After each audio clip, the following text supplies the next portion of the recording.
Hello everybody and welcome back to Brewology. I'm Sarah and today we are making spinach artichoke dip. Today's recipe comes from Reese Witherspoon's book Whiskey in a Teacup on page 225. And I've made this a bunch of times for guests and it's always a fan favorite, so hopefully it turns out good today. So I've already prepped a few things for you, but first things first, preheat your oven to 350 degrees. Next, I'm going to put a bunch of my ingredients in a bowl before transferring it over to a cast iron skillet. It says that you can put it into a small baking dish, but I always use my cast iron skillet. I think it looks nice and it bakes really, really well. I'm also leaving out this butter right now to sit. I'm just gonna let it sit in the skillet for a little bit, and then I'll rub it around when it starts to melt a bit. So, number one thing, put 1 cup of frozen spinach in your bowl.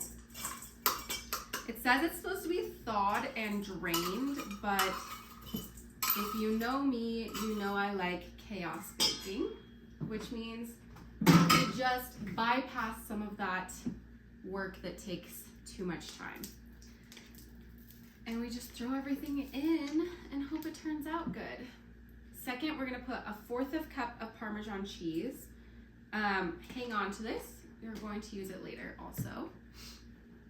And then you're gonna do 1 can of quartered artichoke hearts. It says to coarsely chop these, but again, we are chaotic, so we're not going to. Next, we're gonna take a block of cream cheese and cut it in half and put half of the cream cheese in the bowl. Next, we're gonna do 1/4 cup of mayo and then 1/2 cup of sour cream. Next, we're gonna do 1/4 cup of shredded mozzarella cheese.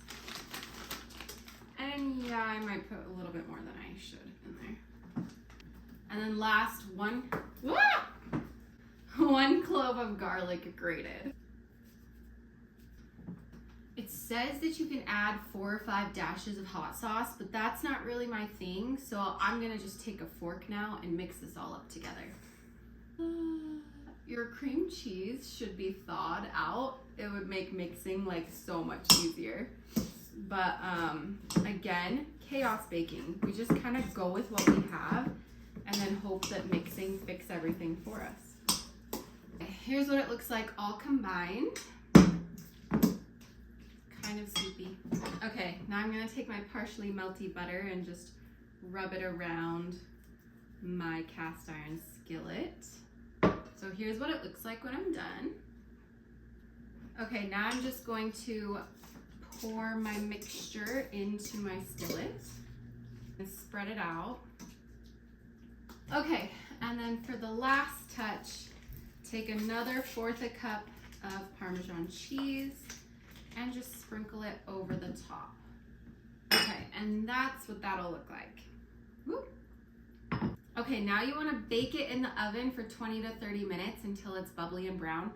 I usually go for the full 30 minutes, but I do like to keep an eye on it. So I will see you in just a second for the taste test. Here is a quick close-up of this out of the oven. Now it's time for the taste test.